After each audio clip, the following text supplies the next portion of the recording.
اللہ تبارک و تعالیٰ نے روزے کا جو خاص طور پر انعام ہے اس کو بیان نہیں کیا، کیا دوں گا، یہ اس کی فضیلت ہے۔ اللہ تبارک و تعالیٰ نے صاف کہہ دیا روزے دار کے ثواب کے سلسلے میں کہ فَإِنَّهُ لِي وَأَنَا أَجْزِي بِهِ، دیکھو یہ کام وہ صرف میرے ڈر سے کرتا ہے اور میں اس کو اجر و ثواب بھی میں ہی دوں گا۔ اب کیا دے گا؟ جو جتنا بڑا انسان ہوتا ہے اس کا انعام بھی تو اتنا ہی بڑا ہوتا ہے نا جی۔ آج جیسے بخیلوں کا انعام نہیں ہوتا، یہ اور بات ہے، لیکن سخیوں کا انعام تو ویسے ہی ہوتا ہے۔ کوئی بڑا آدمی ہوتا ہے تو آپ کیا توقع کریں گے؟ 10 روپیے دے گا، بلینک چیک نہیں دے گا، جاؤ جی کتنا ہونا فل کر لو، خوش ہو گیا گا تو کیا دے گا؟ ایسے ہی دے گا۔ تو جب رب شہنشاہوں کا شہنشاہ کہتا ہے کہ میں خود دوں گا تو کیا دے گا؟ اب اس کی شہنشاہیت کیا ہے؟ خاص کہہ دیا کہ وہ انا اجزی بھی، میں دوں گا اس کا انعام۔ اور ایک بات اس میں نوٹ کرنے کی یہ بھی ضروری ہے کہ جب وہ خود دے دے گا تو پھر جہنم میں بھیجے گا کیسا؟ شہنشاہ جب بادشاہ کسی کو بلا کے انعام سے نوازے اور کہے کہ جیل میں ڈال دو، کرے گا کوئی بادشاہ؟ انسان نہیں کرے گا تو رب کیسے کرے گا؟ تو یہ بھی اس میں دراصل ایک اشارہ ہے کہ رب خود بلا کے جب دے گا تو پھر اس کے پاس جہنم جانے کا بھی کوئی راستہ نہیں، رب العالمین اسے کیا ہے، سیدھے جنت ہی بھیجے گا۔ اسی طرح کیا ہے، یہ حدیث جو میں نے بیان کی ابھی وہ بخاری کی حدیث ہے، اور اسی طرح دوسری حدیث ہے الصوم لا عید لہ، فرمایا کہ روزے کے برابر کی عبادت کوئی نہیں ہے، روزے جیسی عبادت کی طرح رب کے نزدیک کوئی دوسری عبادت نہیں ہے، اتنا بڑا مقام ہے۔ اور یہ حدیث نسائی اور الترغیب کے اندر ہے۔ اور اسی طرح ایک دوسری حدیث آئی ہے کہ دعوت الصیام لا ترد، فرمایا کہ روزے دار کی دعا کبھی رد نہیں ہوتی، روزے کی حالت میں وہ دعا کرتا ہے تو اللہ کا اتنا مقرر بندہ ہوتا ہے کہ وہ دراصل اللہ کے پاس جو پوچھے اللہ تبارک و تعالی اس کو دیتا ہے۔ یہ بیہقی کی روایت بھی ہے اور سلسلۃ الصحیحہ جو امام البانی کی کتاب ہے اس کے اندر بھی آئی ہے، بالکل صحیح حدیث ہے۔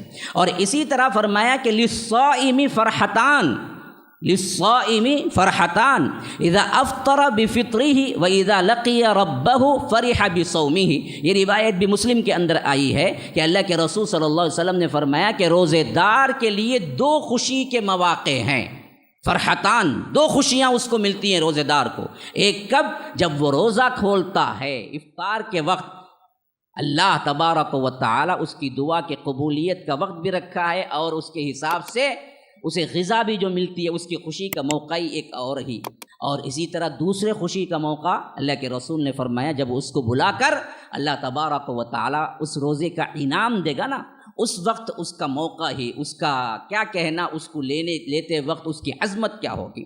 اسی طرح دوسری حدیث میں آیا ہے کہ الصیام یشفع للعبد یوم القیامت یقول ای ربی منعتہ الطعام والشہوات بالنہار فشفعنی فیہ، یہ بھی روایت کیا ہے احمد اور صحیح ترغیب کے اندر آئی ہے، بالکل صحیح روایت ہے کہ فرمایا اللہ کے رسول صلی اللہ علیہ وسلم نے کہ روز قیامت کے دن بندے کے لیے روزہ خود، روزے قیامت کے دن بندے کے لیے روزہ خود ایک ایسی شکل میں آئے گا، کوئی زندہ کوئی چیز ہے، ہستی ہے، وہ اللہ کے آگے سفارش کرے گا۔ کیا بول کے سفارش کرے گا؟